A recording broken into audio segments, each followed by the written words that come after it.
وروسته له هغې چې هند، نیپال او پاکستان خپلو سیاسي نقشو ته بدلون ورکړ،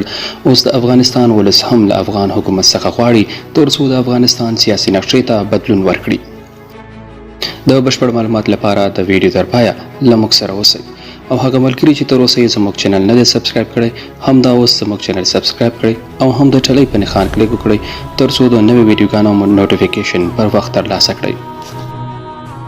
په نومبر 2019 میلادي کال کې هند خپله نوې سیاسي نقشه خپاره کړه چې پکې د نیپال هیواد ځینې سیمې د خپل هیواد برخې ښودلې وې. که څه هم هغه وخت د نیپال هیواد خپل غبرګون وښود، خو د کرونا وایرس د وبا او ننګونې له کبله دغه لانجه خپه او خاموشه پاتې شوه. خو څه موده وړاندې د نیپال هیواد هم خپله نوې سیاسي نقشه نړۍ ته وړاندې کړه چې پکې د خپلو سیمو په شمول د هند 315 کیلومتر مربع ځمکه هم خپله برخه او حق ښودلی و. هند له نیپال سره یا د لانجه لا حل کړې نه وه چې په 4 اګست 2020 میلادي کال پاکستان هم خپله نوې سیاسي نقشه نړۍ ته وړاندې کړه چې پکې یې جموں کشمیر چې دا مهال د هند سیاسي برخه ده پاکستان خپل حق ګرځولی او ښودلی دی. همداراز څه موده مخکې اسرائیل هم څه داسې یو ګام ترسره کړی و چې پکې یې د نړیوالې نقشې څخه د فلسطین نوم ختم او د لبنان هیواد یو څه اندازه ځمکه خپله برخه ګرځولې وه او اعلان یې کړی و چې هغه به په زوره له لبنان څخه نیسي. دې حالاتو ته په کتلو سره افغان ولس هم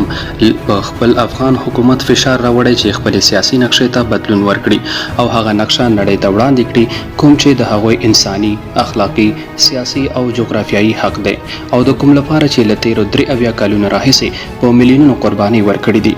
یعنی اوس باید افغان حکومت په خپله سیاسي نقشه کې د ډیورنډ فرضي کرښې ته د پای ټکی کېږدي ځکه چې د دغې کرښې موده په 1993 میلادي کال کې پای ته رسېدلې ده او اوس هغه سیمې چې د ډیورنډ د کرښې ختیځ اړخ ته پرتې دي د افغانستان انساني، سیاسي او جغرافیایي حق دی. خو له تیرو 20 کلونو راهیسې د پاکستان لخوا داسې قبضه او استعمار شوي دي لکه څنګه چې اسرائیلو د فلسطین او نورو عربو ځمکې قبضه او استعمار کړي دي. د سیاسي نقشې ګټه څه ده؟ ګرانو کتونکو، کله هم چې یو هیواد د یوې سیمې یا ځمکې د واک دعوه کوي په داسې حال کې چې دغه سیمه د بل هیواد په ولکه کې وي نو لازمه ده چې مطلوبه سیمه باید د دعوه کوونکي هیواد په سیاسي نقشه کې شتون ولري او هم باید دعوه کوونکی هیواد لازم شواهد او دلایل ولري تر څو په نړیواله قضا یا انټرنیشنل کورټ یا یونایټډ نیشنز کې وړاندې کړي. په داسې حال کې چې د ډیورنډ کرښې اړوند شواهد او دلایل نه یوازې د افغانستان سره بلکې په نړیواله کچه شتون لري. که څه هم له تیرو 40 کلونو راهیسې افغان حکومت د لوی افغانستان د بیا جوړونې او رغونې په اړه چوپ پاتې دی، خو ولس لا هم د لوی افغانستان د بیا جوړونې لپاره هر ورځ قربانیانې ورکوي. همدا لامل دی چې د هند، نیپال، اسرائیل او پاکستان د سیاسي نقشو د بدلون څخه وروسته افغان ولس هم په افغان حکومت فشار راوړی تر څو د لوی افغانستان یعنی له امو تر اباسین یو افغانستان لپاره حقیقي ګام پورته کړي او خپلې نقشې ته په بدلون ورکولو سره د ډیورنډ وخت تیري یا ایکسپایر شوي کرښې له منځه یوسي او نړیوالې قضا ته خپل شکایت وړاندې کړي.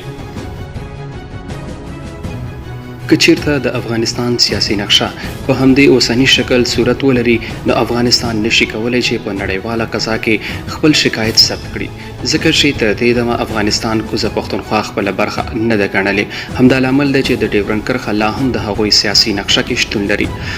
او که چیرته افغانستان په خپله سیاسي نقشه کې د ډیورنډ کرښه له منځه یوسي او نړیوالې قضا ته خپل شکایت وړاندې کړي نو نه یوازې افغانستان په نړیوالې قضا کې خپل شکایت ثبتولی شي بلکې نړیوالې قضا د افغان حکومت ارادو او غوښتنو ته په کتو سره له هغوی سره د خپل حق ترلاسه کولو کې مرسته هم کولی شي. ګرانو کتونکو، که چیرته تاسو هم په رښتیا له امو تر اباسینه یو افغانستان لیدل غواړئ نو په ټولنیزو رسنیو کې د افغانستان د سیاسي نقشې د بدلون او د ډیورنډ کرښې له منځه وړلو کمپاین په زور او شور سره پیل کړئ تر څو افغان حکومت مجبور او مکلف شي چې د افغانانو غوښتنو ته لبیک ووایي. تل دې وي، ښاد دې وي،